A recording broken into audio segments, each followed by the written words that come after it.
The walls of Jericho rose like ancient giants sculpted from stone, stretching so high that they seemed to scrape the sky itself. Travelers who approached the city felt dwarfed beneath their shadow, convinced that no force on earth could ever breach such strength. Yet inside those mighty fortresses, fear coiled in every alleyway, whispering between marketplaces and slithering through quiet homes. And perched on those very walls lived a woman whose life had been shaped by solitude and survival. Her name was Rahab, a name spoken in hushed tones, as if the mere act of acknowledging her was something forbidden. Her house clung to the outer edge of the wall, where desert winds carried stories instead of comfort. Each night, strangers passed her door, traders, wanderers, restless souls, bringing tales of distant lands and rumors of something unsettling, a people unlike any other, guided by a god no craftsman could carve and no army could resist. Though most dismissed the stories as exaggerated myths, Ra listened carefully. Every whisper of this invisible god stirred something deep within her, something she never allowed herself to feel: hope. Ra was no stranger to hardship. Life had pushed her to the margins, branding her with names she never chose. She had learned to survive by selling the only thing the world demanded of her, yet beneath that hardened exterior lived a spirit that refused to be crushed. She heard stories of the Hebrews and felt a quiet tremor of curiosity, as though her soul recognized a truth her mind could not yet grasp. Tension thickened in Jericho when soldiers bolted the gates and doubled their rounds. People murmured that the Hebrews had moved closer, their presence hanging over the land like a storm waiting to break. Priests chanted before lifeless idols, burning incense in hopes of warding off a fear they could not confess. But Ra sensed a different kind of dread, one that felt more like inevitability than doom. One evening, when the city seemed to hold its breath, two men arrived at her door. They did not look like merchants chasing coin or soldiers craving distraction. Their eyes scanned the darkness with caution, their bodies poised as if the slightest sound could end them. Ra recognized what they were long before they spoke. These were Hebrews, the very men whose God unraveled nations.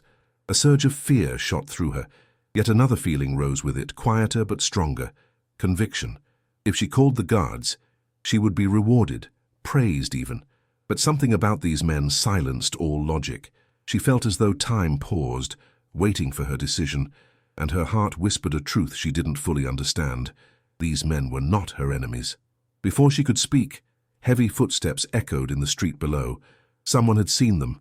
Soldiers were approaching. Instinct tightened her chest, but her body moved before fear could stop her.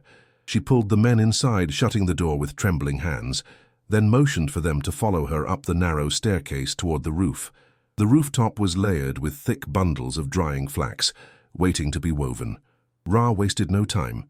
She pushed the men beneath the coarse stalks, burying them under the weight of her own peril. By protecting them, she had crossed an invisible line, one that could cost her life if discovered. Yet her heartbeat steadied, guided by something deeper than fear, almost as if destiny hovered just above her shoulder. Moments later, fists pounded on her door with the force of accusation. Ra inhaled, letting fear slip behind the mask she needed to wear. When she opened the door, soldiers demanded the strangers she had sheltered. She met their gaze with feigned confusion and pointed toward the gate, claiming they had left before the city closed its doors. Urgency in her voice convinced them, and soon their heavy boots thundered away into the night. Silence returned, thick and fragile.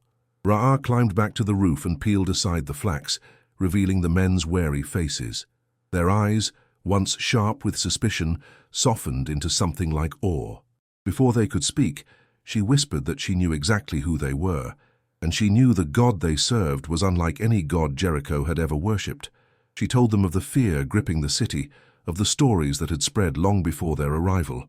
She spoke of Egypt's fall, of kings who crumbled beneath an unseen power, and then her voice steadied as she confessed what she truly wanted: a promise. If she risked her life for them, would they spare hers when their God delivered the city into their hands? The men understood the weight of her request. They vowed their lives for hers. So long as she remained faithful to her choice, she must mark her window with a scarlet cord, a signal no Hebrew soldier would ignore. When Ra held that red thread in her hand, she felt its meaning settle deep within her soul, thin and simple, yet powerful enough to hold the possibility of a new life. As the men prepared to leave, Ra sensed something shift inside her. She hadn't simply hidden two strangers. She had stepped into a path she never imagined possible. That fragile scarlet cord became more than a sign of rescue. It felt like the first thread of a future she dared to believe might belong to her. The night felt heavier after the men descended from Ra's window, as though the air itself held its breath. She closed the shutters gently, her fingers lingering on the rope they had used to escape. Below her, the city looked calm, but she sensed a storm stirring beneath the silence. Jericho had always seemed indestructible, yet now the walls felt less like protection and more like a cage. Ra leaned against the window frame, realizing that every choice she made from that moment forward would hinge on a single thread, literally and figuratively. Days began to pass in an uneasy rhythm. The citizens moved with an urgency they tried to hide, reinforcing the walls, sharpening weapons, stockpiling supplies. From her vantage point atop the wall, Ra could see the fear collecting in their eyes. Mothers pulled children indoors before the sun dipped. Soldiers barked orders with voices that carried more desperation than authority. Every sunrise felt like the beginning of a countdown. Inside her home, the scarlet cord lay coiled like a silent promise. She ran it through her fingers often, feeling its roughness against her skin. It was a simple piece of thread, something no one else would see as significant. But for Ra, it represented the thin line between destruction and deliverance. It was the sign given to her by men who served a god she had never seen, but had somehow come to believe in more than any idol of stone. Her family gathered in her home reluctantly. They had no idea what she had done, or the danger that lingered in the shadows. They only knew that she insisted they stay close, that they trust her for reasons she refused to explain. They whispered among themselves, wondering why Ra, who had never commanded authority in their eyes, suddenly carried a conviction strong enough to make even her father obey. She didn't blame them. Faith was not something they understood yet. Even she didn't fully understand it. Then, one morning, a distant cloud of dust rose on the horizon. The Hebrews had arrived. But instead of launching an attack, instead of crashing against the gates with weapons drawn, they marched.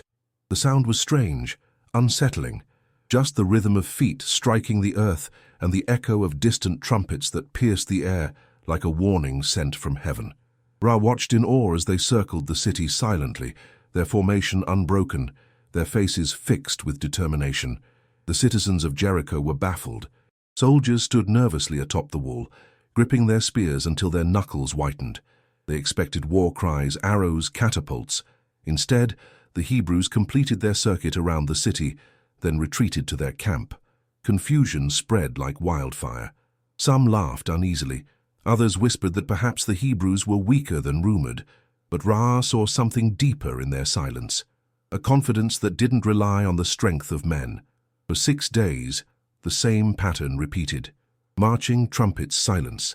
Each day Ra tied and untied the scarlet cord in her hands, waiting for the moment she would hang it from the window. Each day, her heartbeat quickened as she watched the Hebrews move like an unstoppable force, guided by purpose rather than chaos. Her family grew restless, desperate for answers, but Ra simply told them to remain inside when the time came, trusting a promise forged in fear and faith. On the 7th morning, the air felt different, charged, almost electric. The sun rose with a red glow that painted the sky like spilled blood. The Hebrews lined up with a stillness that sent chills down Ra's spine. Something was about to happen. She rushed to the window and tied the scarlet cord to the frame, letting it hang like a beacon of defiance against the inevitable destruction. As the Hebrews began their march, Ra felt her throat tighten. This time, they did not stop after the first circuit. They continued, walking the second, the third, the fourth loop as the people of Jericho watched in terror. Her home trembled beneath her feet with each round, as if responding to the unseen presence that guided the army.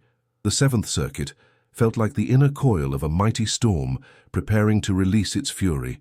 Then the march stopped. Silence spread across the city like a suffocating blanket. Every breath held, every heart frozen. Rhea gripped the windowsill, her eyes locked on the silent warriors below. The trumpets sounded with a cry that pierced the heavens, and the people of Israel raised their voices in a shout so thunderous it felt like the earth itself roared in answer. The walls trembled violently, shaking the foundation of every structure. Ra clung to the window frame, her family huddled behind her in terror, as the stone beneath them began to crack. In a moment that felt too unreal to belong to the world of men, Jericho's mighty walls split apart. Stones that had stood for generations crumbled like brittle clay. Towers collapsed in clouds of dust.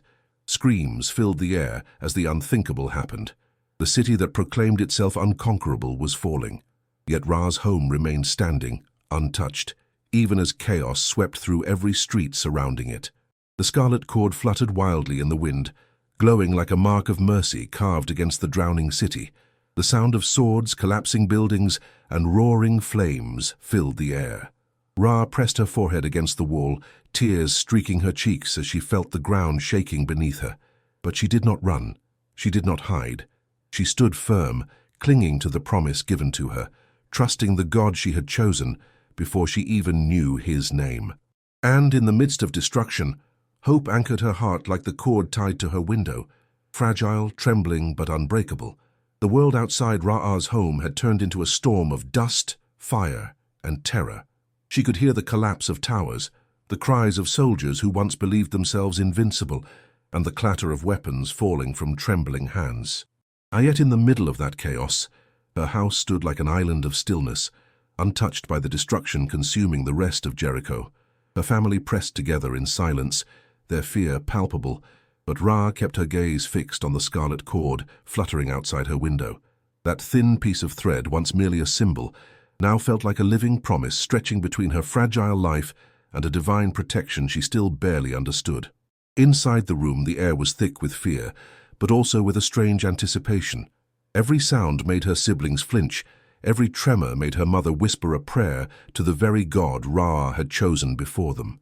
They could feel the weight of something sacred pressing upon the walls, as though the destruction raging outside was being held back by an invisible hand.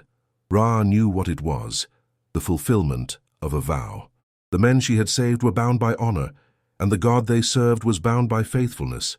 For a long moment, the only thing that moved was the trembling cord in the window. Ra's fingers brushed it lightly, as if touching it allowed her to touch the future waiting beyond the rubble. She wondered if the Hebrews would truly remember her, truly spare her family, truly see her as more than a woman stained by her past. Doubts tried to creep in, whispering that perhaps she had risked everything for nothing. But deeper than her fear lived a certainty that she had chosen the right side of destiny. The pounding footsteps outside her door came like drumbeats slicing through the tension. She stiffened. Her family froze. This time the soldiers approaching were not Jericho's. The rhythm of their march was different, steady, purposeful, the sound of men who fought not for desperate survival, but for divine instruction. For one terrifying heartbeat, Ra wondered if they would overlook the sign, if the dust and chaos had hidden the scarlet cord from their sight. But then the door creaked open, and light spilled into the room. Warriors stepped inside, weapons drawn but not raised. Their eyes scanned the space quickly, landing finally on Ra. There was no hesitation in their recognition, only a silent acknowledgement of a promise made in a hidden rooftop days earlier. The man who seemed to lead the group nodded at her, his voice calm but commanding, as he spoke the words she had prayed to hear. "Come with us, all of you now." Relief crashed over her like a wave, powerful enough to make her knees weaken. Ra grasped her younger sister's hand and motioned for her parents and brothers to follow. The floor trembled beneath them as they stepped forward, the world outside still collapsing under the weight of divine judgment. But inside the doorway stood protection, solid, unmoving, unwavering. The warriors shielded them as they passed through the ruins of what had once been Jericho's proud defenses. Smoke curled into the sky, mingling with the dust of shattered stone, painting the air with an eerie glow that felt neither fully day nor night. As they navigated through the fractured remains of the city, Ra's heart pounded with a mixture of grief and resolve. Every collapsed home, every broken wall, every lifeless street reminded her of the world she was leaving behind. The world that had shaped her suffering, her shame, and ultimately her courage. She felt the weight of her past falling away with every step, like chains breaking under the force of a truth greater than her history. The God she had chosen did not demand perfection. He responded to faith. The warriors guided them through a narrow path carved by the destruction, the ground littered with remnants of what once was a proud and powerful city. Flames flickered along toppled structures, and smoke curled upwards like the last breath of Jericho. Ra kept moving, her hands clutching those of her family, determined not to look back, even though her heart trembled with memories of the life she had known. She had no place in Jericho anymore. Whatever awaited her outside the rubble was better than the prison she had lived in for years. When they finally stepped beyond the broken walls, Ra felt her lungs fill with air that tasted different, cleaner, lighter, freer. The desert stretched before them, vast and unfamiliar, yet welcoming in a way the stone walls of Jericho had never been. The Hebrews escorted them toward the encampment, its tents shimmering like a sea of white against the barren land. Whispers rippled through the camp at the sight of Rahab and her family, strangers rescued from a city destined for destruction. Rahab's steps slowed as she entered the edges of the camp. Dozens of eyes followed her, filled with curiosity, confusion, and, in some cases, quiet judgment. She could feel their uncertainty, the way they tried to reconcile her presence with the will of their God. She was a foreigner, a woman from a pagan city, someone whose past would have disqualified her in the eyes of many. Yet here she was, walking under the protection of the very people who had conquered her home. Her heart pounded with renewed fear as she realized that surviving Jericho's fall was only the beginning. Now she faced a different kind of unknown, one where she would need to rebuild her identity among a people who had every reason to doubt her. Still, she walked forward with her head high, remembering the scarlet cord that had marked her home. If the God of Israel could see worth in her, then maybe these people would learn to see it too. As the warriors finally released them into the safety of the camp, Ra turned to face the ruins of Jericho one last time. The smoke curled upward like a farewell, and for a brief moment she felt a flicker of sorrow for the life she had lost. But then she felt something stronger, a sense of rebirth rising inside her like dawn breaking through darkness. She did not belong to the ruins behind her anymore. Her future was somewhere within the unfamiliar landscape ahead, waiting to be written. Life in the Hebrew camp was nothing like the world Ra had known within Jericho's towering walls. The air carried the scent of desert sands and distant pastures, the sound of children running between tents, and the solemn prayers rising with each new dawn. Everything felt unfamiliar, yet strangely alive. She walked through the rows of tents with quiet steps, aware of the glances cast in her direction, curious, cautious, sometimes distrustful. But she also knew something else. She was alive because she had believed. And that belief would have to guide her now, even when acceptance did not come easily. The first days were the hardest. Her family kept close, grateful for survival, yet overwhelmed by displacement.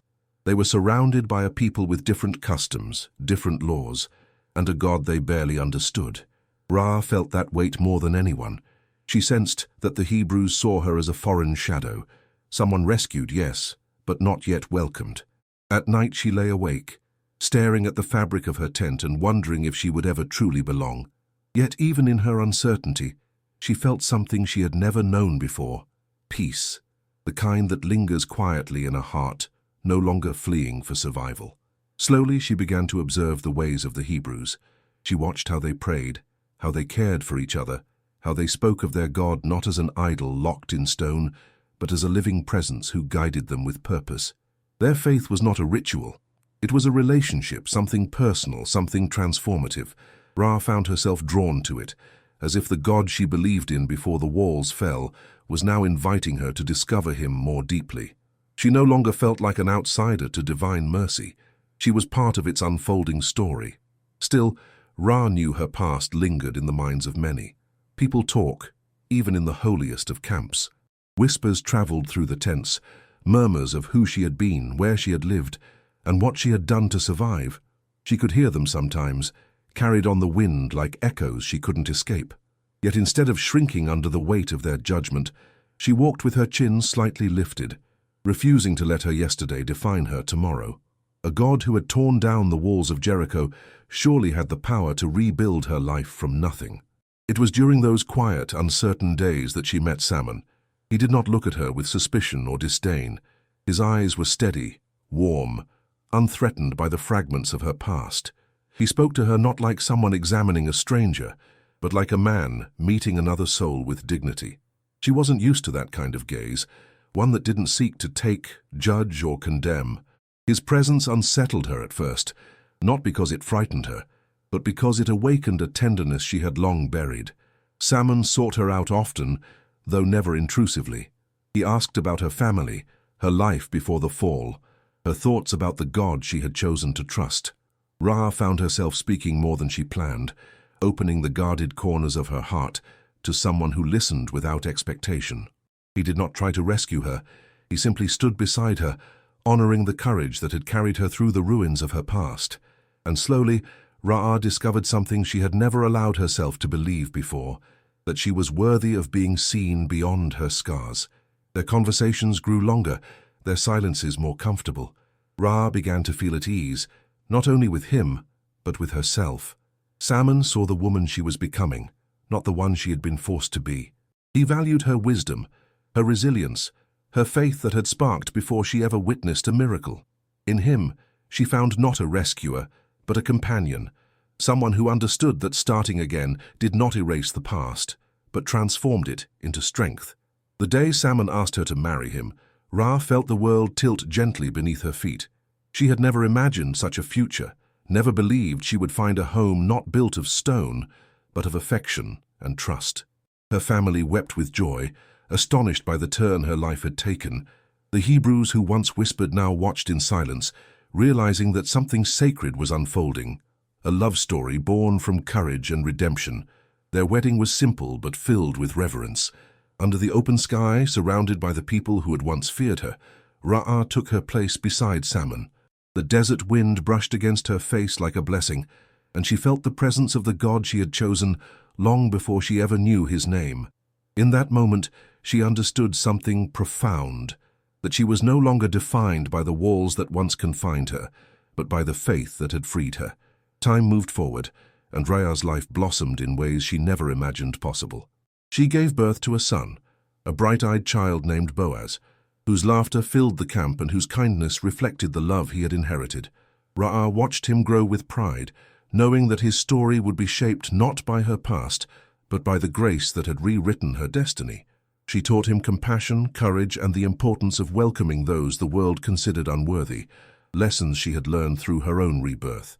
Years later, Rahab would learn that Boaz would become a man of extraordinary character, one who would extend the same kindness to another outsider named Ruth.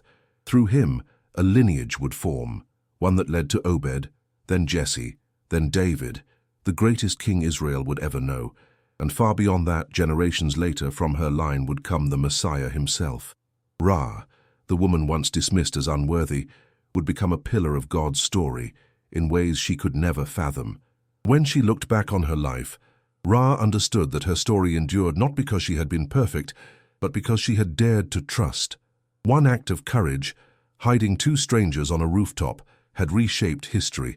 One scarlet cord hanging from her window had bridged the gap between ruin and redemption. Her name, once spoken in shame, became a testament to what faith can awaken in even the most unlikely hearts. Ra's journey whispered a truth that echoed across generations, that no past is too dark for God to rewrite, no life too broken for him to restore. And long after the ruins of Jericho crumbled into dust, long after kings and kingdoms rose and fell, her legacy remained, a story of faith strong enough to shape nations and tender enough to transform a single life. Her name lived on, not as a reminder of who she once was, but as a beacon of what grace can accomplish when someone dares to believe.